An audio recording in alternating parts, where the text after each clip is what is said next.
오늘 제목은 막달라 마리아 그리고 도마 두 사람의 예수님에 대한 사랑을 우리가 살펴보려고 합니다. 여러분들 타자기는 옛날에 아마 다 써보신 줄로 압니다. 요새는 이 노트북이 나오고 이제는 전자로 타자기를 쓰는데, 옛날에 제가 초창기만 해도 이 타자기를 톡톡 다 눌러가지고 썼고요. 회사마다 다 타자기가 있어서 모든 서류 작성은 그렇게 했습니다. 근데 최초로 이 타자기가 만들어진 그 회사 이름이 언더우드 타자기입니다. 아마 기억하시는 분들도 있을 거예요. 이 언더우드가 타자기를 발명했는데, 타자기를 발명한 언더우드는 존 언더우드입니다. 이 사람이 뉴욕에 살면서 이 타자기를 생산해서 판매를 하는데 너무너무 이게 잘 팔리게 됐습니다. 그래가지고 사업이 막 굉장히 번창하게 되니까 혼자서 일을 감당할 수 없어서 동생을 한테 편지를 보냈습니다. 근데 이 존 언더우드의 동생은 호러스 언더우드인데, 호러스 언더우드는 그때 뭐하고 있었느냐, 한국에서 선교를 하고 있었습니다.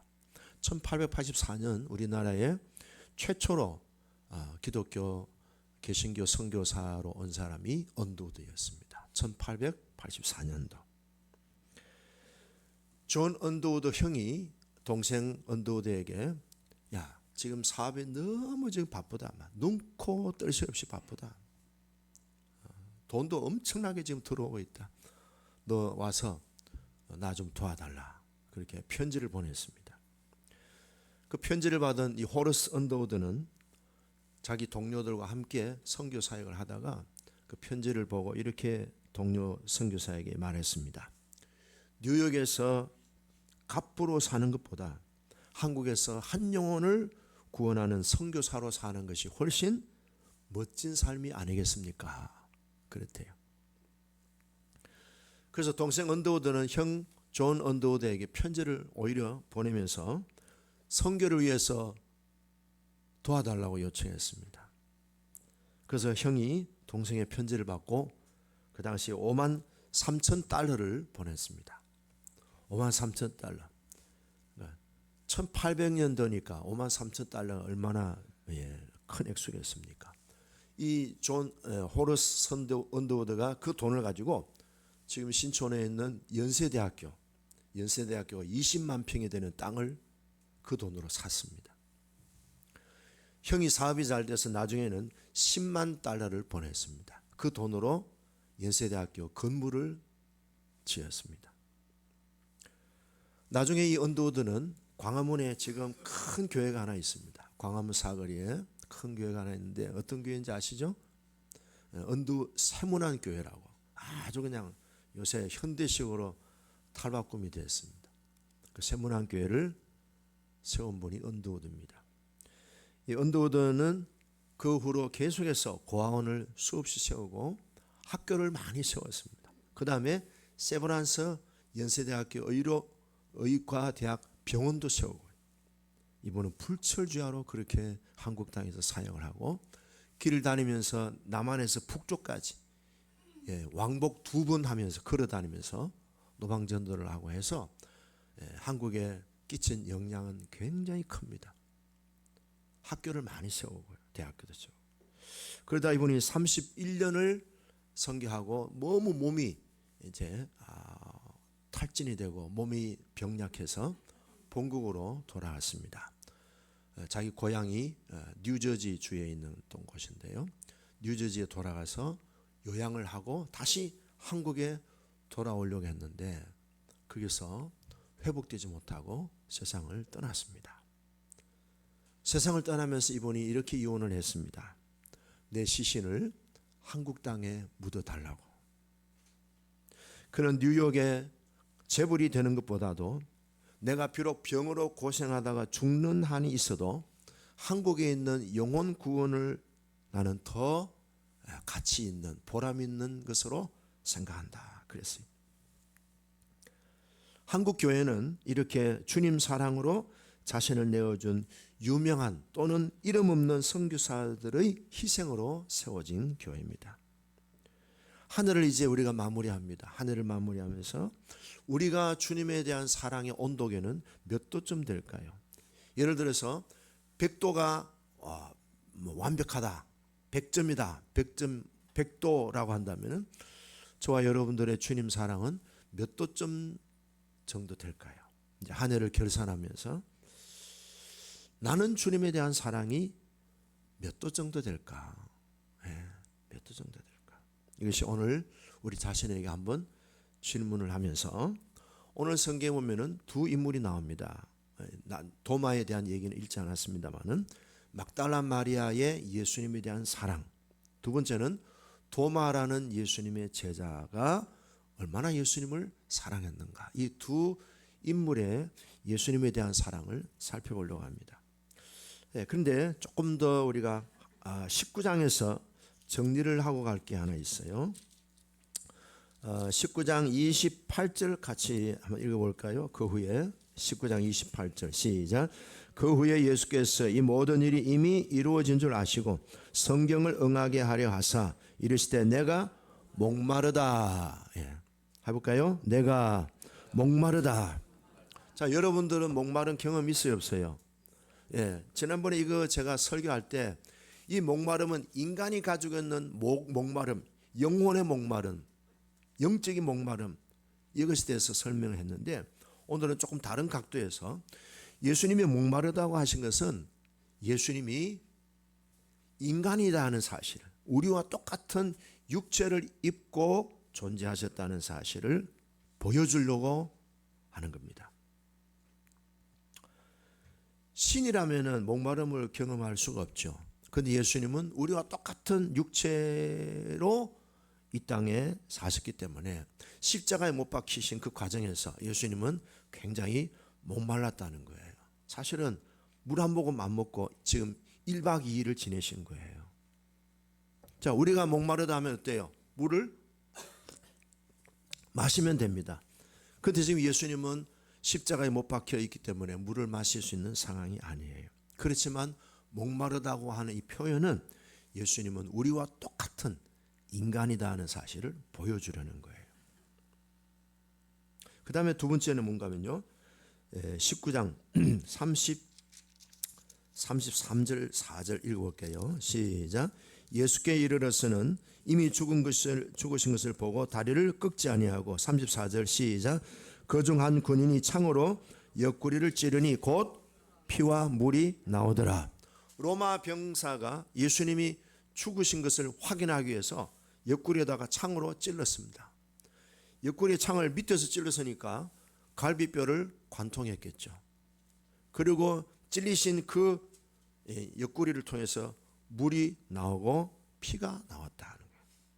예수님은 우리와 똑같이 피를 흘리시기도 하고, 또 나중에는 우리 몸의 70%가 물이잖아요. 또 몸에 있는 물도 피와 함께 흘러나오신 것을 보면은 예수님은 분명히 우리와 똑같은 인간이다, 사람의 육체를 가진 존재다는 것을 증명한다는 거예요. 그래서 요한일서 5장 6절에 보면은 하나님의 아들은 물과 피로 오셨다. 다른 말로 하면은 하나님의 아들은 육체로 오셨다, 물과 피로 오셨다, 같은 맥락이에요. 만약에 예수님이 신이라면은 물과 피를 어떻게 쏟아냈을까요? 그렇죠? 요한복음 1장 14절에 오면은 말씀이 육신이 되었다.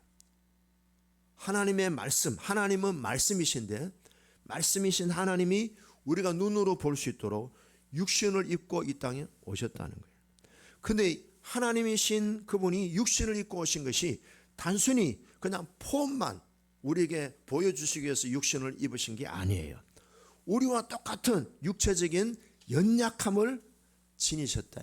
눈물도 흘리시기도 하고, 때로는 예수님이 제자들과 함께 물도 마시기도 하고, 배고플 때는 떡도 드시고, 예수님이 또 피곤하면 잠도 주무시고, 예수님도 슬픔을 느끼시면 울기도 하셨고, 예수님이 이 땅에서 사셨던 모든 그 생애는 우리와 똑같은 인간이셨다라는 사실을 강조하려는 목적이에요. 그런데 요한복음이 기록될 그 당시에는요, 이 교회에 이단들이 많이 들어왔어요. 이 이단들 가운데 특별히 대표적인 이단이 영지주의입니다. 영지주의자들. 영지주의자들은 이렇게 얘기합니다. 예수님은 하나님 그분이시기 때문에 죄된 인간이 입고 있는 이런 육신을 절대로 입지 않으셨다. 우리가 보는 예수님의 그 육체는 허상에 불과하다. 그래서 예수님이 십자가에 못 박히신 그 예수님의 몸은 가짜다. 그는 허상이다. 그냥 단지 눈에 보일 뿐이지. 그분은 영이다. 영은 선하고 물질과 육신은 악하다. 선하신 하나님이 어떻게 악한 우리와 같은 육신을 입고 이 땅에 존재할 수 있을까? 그건 아니다. 하나님은 하나님이시기 때문에 그런 악한 육신으로 물질로 존재하지 않으신다. 이렇게 했는데 이게 교회에 굉장히 파문을 일으킨 거예요. 그래서 요한복음을 기록한 요한은요, 그것에 대해서 반박을 하기 위해서 예수님은 완전한 인간이다. 봐라, 목마르시다고 했지 않느냐? 창에 옆구리 찔렀더니 물과 피가 쏟아졌지 않느냐? 참 하나님 되신 그분이 육신을 입고 오신 그분은 물과 피를 쏟으신 참 육체를 지닌 사람이셨다. 그래서 요한일서 4장 1절과 2절에 보면은 하나님의 영, 하나님의 오직 영들이 하나님께 속했는가 분별하라. 거짓 선지자가 세상에 많이 나왔다. 너희가 하나님의 영을 알지니 예수님이 육체로 오신 것을 시인하는 영은 하나님의 영이다. 예수님이 육체로 오신 것을 시인하지 않는 영은 가짜다. 하나님에 속하지 않은 것이고 아니한 것이고 즉 그리스도의 영이다. 이렇게 얘기한 겁니다. 자, 이 부분을 정리하면 이렇습니다. 예수님이 육체로 죽으신 것은 우리 인간의 육체의 모든 저주와 육체의 연약함을 다 짊어지시기 위해서 육체로 오신 거예요. 허상이 아니에요. 예수님은 영으로만 존재하신 것이 아니다. 우리 육체가 치료해야 될 모든 그 연약함과 저주와 징벌과 육체의 연약함을 다 예수님은 짊어지시기 위해서 진짜 true man, 진실한 사람으로서 이 땅에 오셨다. 예수님은 우리 인간이 겪는 육체적인 그래서 경험을 다 하셨어요. 히브리서 4장 15절 16절 보면 여기에 대한 해석을 하고 있습니다. 우리에게 있는 대제사장 예수 그리스도는 우리의 연약함을 공감하고 이해하고 동정하지 못하실 분이 결코 아니다. 모든 일에 우리와 똑같이 육체적인 연약함과 육체적인 시험을 다 받으셨다. 그런데 그분이 우리와 다른 것은 죄가 없으셨다. 그러므로 우리는 긍휼하심을 받고 은혜를 받기 위해서 주님 앞으로 담대히 나아가기를 바랍니다. 그랬어요. 자, 우리가 요한복음 8장에 가늠하다가 현장에 붙잡힌 여자를 향해서 예수님이 뭐라 하셨어요? 나도 너를 정죄하지 않는다. 가라. 새 인생을 살라고 그 여자를 품어주셨습니다. 그 여자를 불쌍히 여겨주시고 새 출발의 기회를 열어주신 거예요. 어떤 문제가 있어도 예수님은 인간이 겪는 모든 문제를 총망라하여 다 경험하셨어요. 다 경험하시기 때문에 예수님은 어떤 인간의 문제라도 다 공감해 주시는 거예요. 이해해 주시는 거예요. 용서해 주시는 거예요. 아버지가 탕자를 품으신 것 같이 끌어안아 주시고 품어주시는 거예요. 그래서 어떤 인간도 주님 앞에만 나오면 하늘이 열리고 땅에서도 열리는 은혜가 부어진다는 것을 보여줍니다. 주님은 참 인간의 모든 연약함을 경험하셨기 때문에 우리의 연약함에 대해서 결코 비판하고 판단하고 따지고 정죄하고 심판하지 않으셔요. 항상 풍성한 긍휼과 무궁무진한 사랑으로 늘 덮어주시고 나도 너를 정죄하지 않는다. 이런 나라. 그래서 어떤 죄인이라도 어떤 문제 있는 사람이라도 주님에게만 오면은 하늘이 열리고 이 땅에 이 땅에 시온의 들어가 열리는 은혜가 부어집니다. 그러므로 주저하지 말고 낙심하지 말고 나 같은 게 뭐 하지 말고 주님에게 나오기만 하시면은 문제는 다 풀어지는 거예요. 주님은 무엇이에요? 주님은 내가 길이다 그랬어요. 내가 길이다는 말을 우리 평범한 말로 하면요, 내가 해답이다. 따라합니다. 내가 해답이다. 예수님은 우리의 모든 인생의 문제를 풀어주는 해답이시오. 어떤 문제든지, 심지어는 동성애자라 하더라도, 심지어는 여자가 여자끼리 결혼하고 남자가 남자끼리 결혼한다 할지라도 주님에게만 나오면은 문제는 거기에서 풀리기 시작한다는 거예요. 그래서 성경에는 강조합니다. 그런 주님이시기 때문에 은혜를 얻기 위하여 뻔뻔스러울지라도 주님에게 나오면 된다. 담대하게 나와라. 오늘 이 시간에 주님 앞에 나오신 저와 여러분들에게도 주님은 하늘의 문을 여시고 이 땅에 시온의 ter를 활짝 열어주셔서 Don't worry, 걱정하지 마라. Don't fear, 두려워하지 말아라. Never worry, 결코 걱정하지 마라. 주님은 우리가 겪었던 모든 것을 다 이해하셔요. 그래서 따지거나 심판하거나 욕하지 않으셔요. 정죄하지 않으셔요. 오기만 오면 돼. 오기만 오면 돼. 내가 해답이다. 누구보다도 주님은 나를 깊이 이해해 주시고 나를 품어주십니다.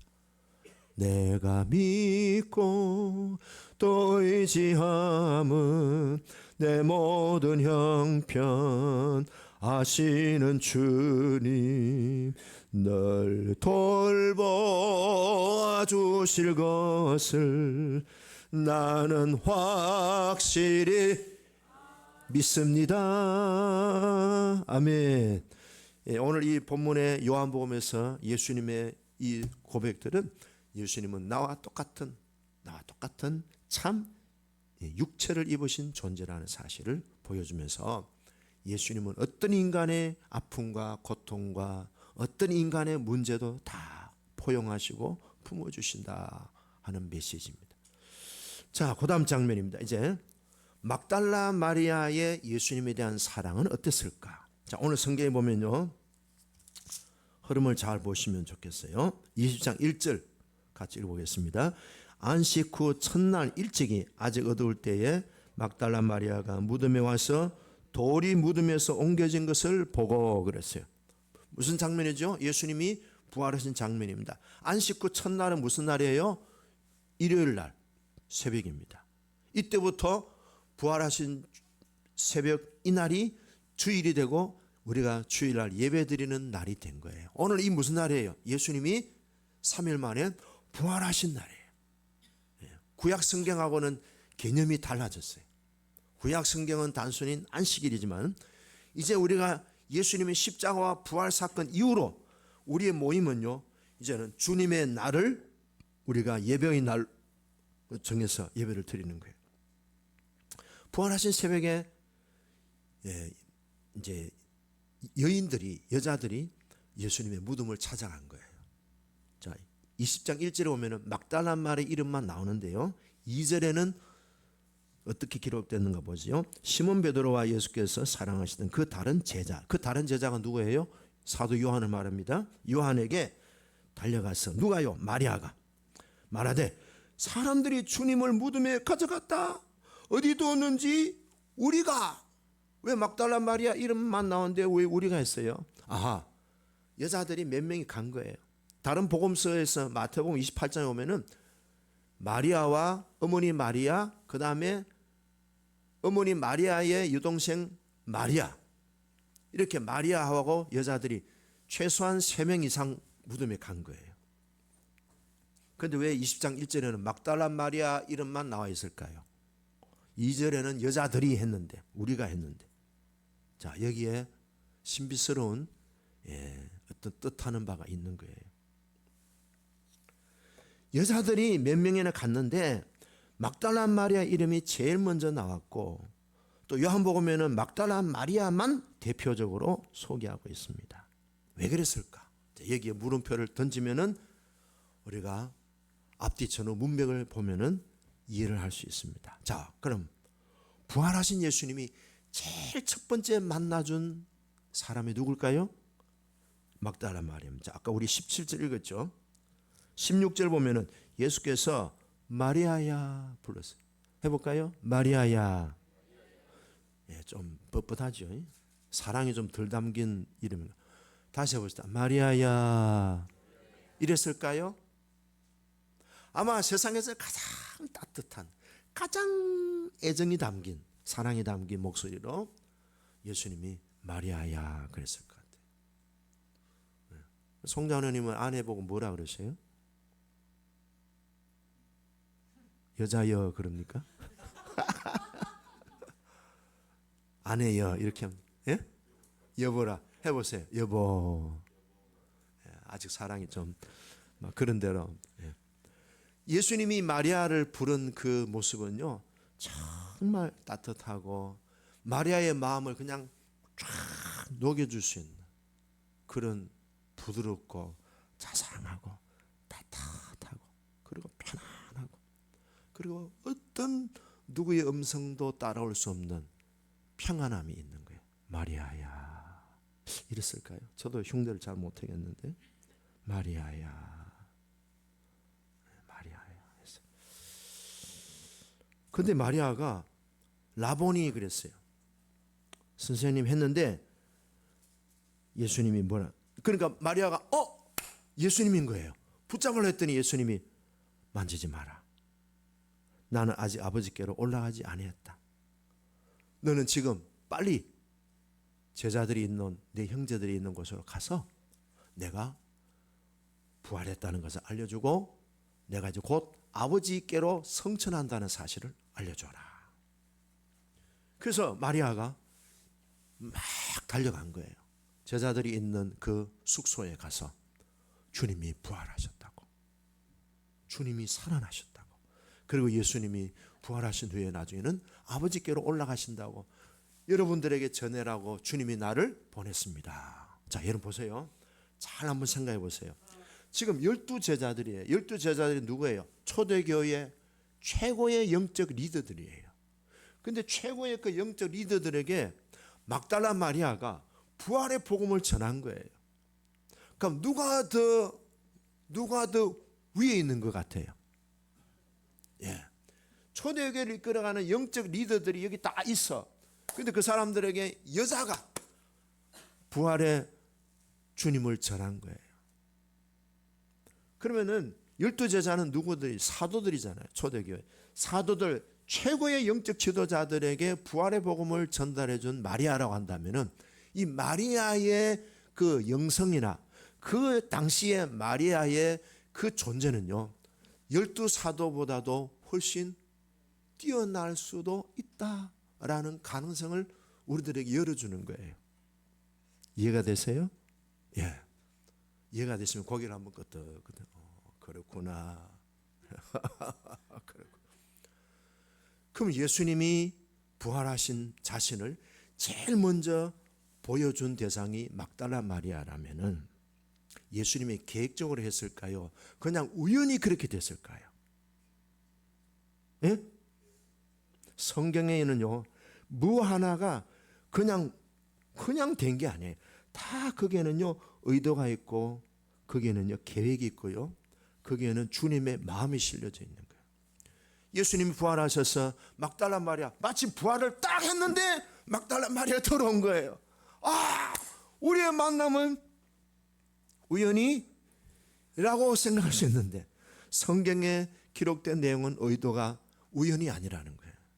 여기서 우리는 예수님께서 얼마나 막달라 마리아에게 마음이 깊이 쏠려 있었는지를 보는 거예요.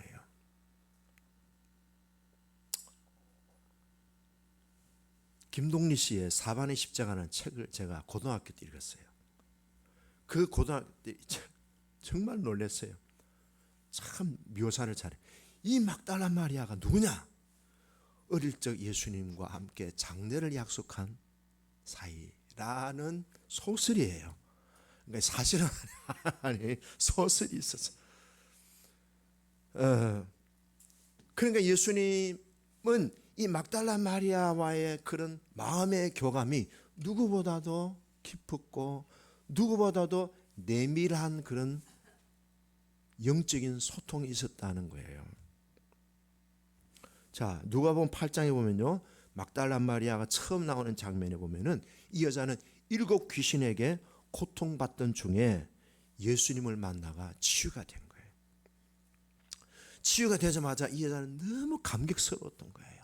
자기 일생의 그 올가미가 씌워졌던 그 굴레에서 벗어나니까 얼마나 감격스러웠겠어요. 바로 예수님을 따라다니면서 제자들을 섬기는데요, 예수님이 마리아야, 오늘은 짬뽕이 먹고 싶다. 아, 주님, 짬뽕 하면 저게 북경 반점이 아닙니까? 가시다. 그래서 예수님 모시고 짬뽕도 대접해드리고, 예수님이 또 마리아야, 마라탕이 먹고 싶다. 그러면 주님, 마라탕 하면은 저 녹번역 응암구청 앞, 평구청 앞에 가자. 그 예수님이 먹고 싶은 대로, 제자들이 먹고 싶은 대로 음식이나 모든 제반 경비를 후원한 사람이 이 여자예요. 주머니가 열리는 거예요. 여러분, 사랑하는 사람에게는요, 주머니가 확 열립니까? 조금 열립니까? 예수 연애를 해서 성공하려면 주머니가 열려야 돼요. 하영아, 데이트할 때 이 남자가 주머니를 잘 여나 안 여나 딱 보면 안다고. 옛날에 김세훈 집사람도 주머니를 매일 비웠을 거예요.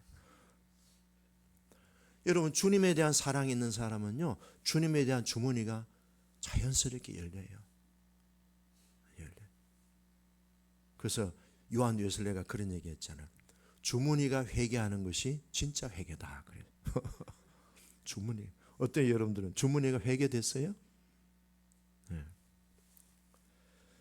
막달라 마리아는 그래서 추정을 합니다. 오늘 이 7 귀신에게 고통받던 여자가 그 누구냐? 막달라 마리아인데, 이 여자는 요한복음 8장에 나오는 가늠하다 현장에 붙잡힌 그 여자가 바로 막달라 마리아다라고 해석하는 학자도 있어요. 그리고 이 여자가 누가복음 7장에 보면은 옥합을 깨뜨려서 예수님에게 부어드린 그 베다니촌에 있는 나사로의 누이였던 마르다 말고 다른 마리아가 이 여자다. 막달라 마리아. 그래서 가늠하다 현장에 붙잡혀온 이 여자가 너무 은혜가 많으니까, 크니까 자기의 재산을 다 받아쳤어. 그리고 뭐예요? 옥합을 깨뜨려서 예수님께 드립니다. 그럼 이 사람 여자의 직업은 뭐예요? 창녀죠. 몸을 파는 여자. 근데 돈은 있었던 것 같아. 돈 많이 벌어놓은 것 같아. 그 돈으로 뭐예요? 예수님을 잘 섬기고 제자들을 섬겼다는 거예요. 그리고 얼마나 이 여자가 예수님을 사랑했는가 하면은 십자가 끝까지 간 거예요. 오늘 성경 우리 19장에도 그렇고 오늘 20장에도 그렇고요. 예수님이 십자가의 사형 언도를 받으시고 십자가를 끌고 골고다 언덕으로 올라가는 그 장면에 이 여자는요, 예수님의 그림자 그 반경도 안 벗어나려고 예수님과 밀착 동행한 거예요. 제자들은 어디 갔어요? 저기 있어요. 자기 살 길을 찾기 위해서 안 잡히려고. 근데 이 여자는 주님과 함께 고락을 나누겠다. 십자가의 그 죽음의 언덕까지도 이 여자는요 같이 간 거예요. 다른 제자들은 다 자기 살 길을 찾아갔는데, 그러니까 이 여자의 예수님에 대한 그 사랑의 마음은 얼마나 깊었겠어요. 우리가 생각하는 어떤 연애 감정과는 차원이 다른 거죠. 이 마리아의 마음에는 정말 자기 인생을 180도로 전환시켜 주신 그 생명의 구주 예수님, 정말 메시아요, 그리스도시요, 하나님의 아들이시요, 나의 구원자로서의 명확한 고백을 가지고 그 사랑에 다 충만하여 주님이 가시는 길이라면 십자가의 길 가는 거예요. 예수님은 이 여인을 어떤 여자로 하나님 세워주셨어요? 사도들에게 부활의 복음을 전하는 복음의 전달자로 써주신 거 아닙니까? 그러면은 뭘 의미합니까? 초대교회 때에 사도들에게 부활의 신앙을 연결해 준 여자가 이 여자라면은, 이 여자는 초대교회 당시에도요 상당한 여성 리더로서의 최고의 위치에서 영향력을 주었을 것이다. 그렇게 우리는 짐작할 수 있습니다. 마리아의 예수님의 사랑은 남달랐습니다. 이에 대한 예수님도 마리아에 대한 사랑이 남달랐습니다. 제자들에게 보이기 전에, 베드로나 요한이나 다른 제자들에게 자신의 부활한 모습을 보이기 전에 막달라 마리아, 심지어는 예수님의 어머니 마리아, 요한의 어머니였던 마리아에게도 안 보이시고 막달라 마리아에게 예수님은 자신의 모습을 보여주신 거예요. 가장 죄인이었던 여자에게 가장 영광스러운 예수님의 부활의 모습을 보여주신 거예요. 이것이 복음이에요. 이것이 하나님의 지극하신, 우리가 납득할 수 없는 사랑인 거예요.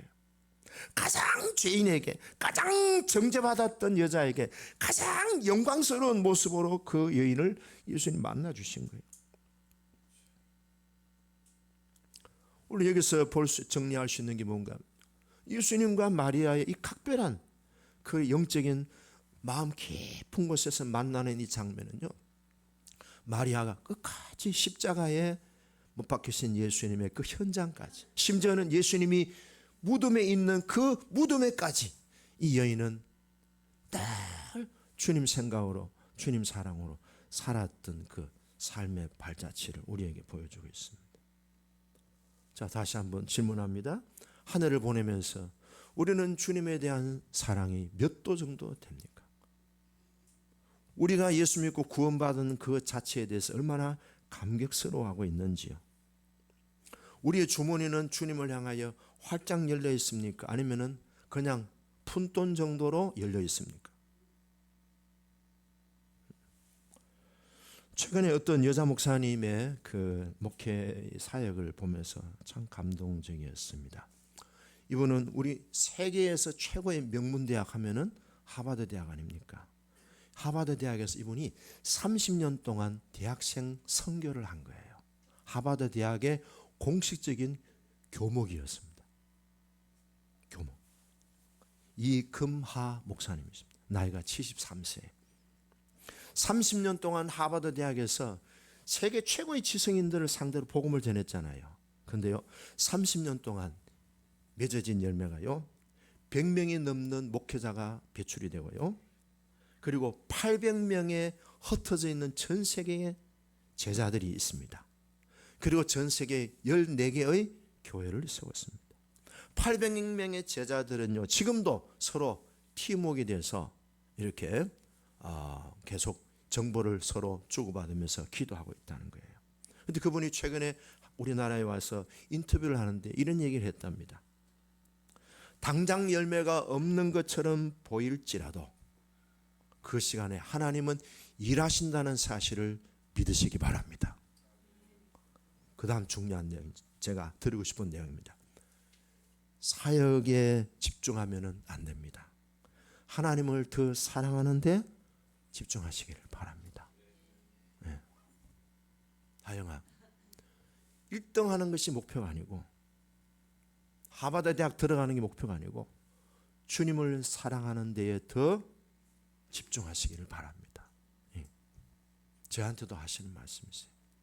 여러분, 사역보다 중요한 거, 돈 버는 것보다 더 중요한 거, 성공하는 것보다 더 중요한 거, 하버드 대학 가는 거, 1등 하는 것보다, 유명해지는 것보다 더 중요한 것은요, 하나님을 사랑하는 데 더 집중하시기를 바랍니다. 막달라 마리아의 주님에 대한 사랑은요, 7 귀신이 치유된 감격이 평생 지속되었습니다. 어디까지 갔느냐? 십자가의 죽음까지도 나는 받아들이겠다. 그런 사랑으로 산 거예요. 오늘 우리가 물질이 부족해서 고민하고, 또는 건강이 부족해서 고민하고, 자녀들이 좀 인생이 안 풀려서 고민할 수 있어요.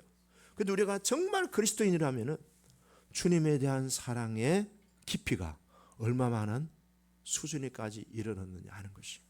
여러분, 우리 교회가 오늘 빈자리가 많죠. 일부 예배 많이 나와, 일부 예배 많이 나왔어요. 우리 교회의 빈자리가 중요한 게 아니에요. 목사님이 내 마음에 드느냐 안 드느냐 이게 중요한 게 아니에요.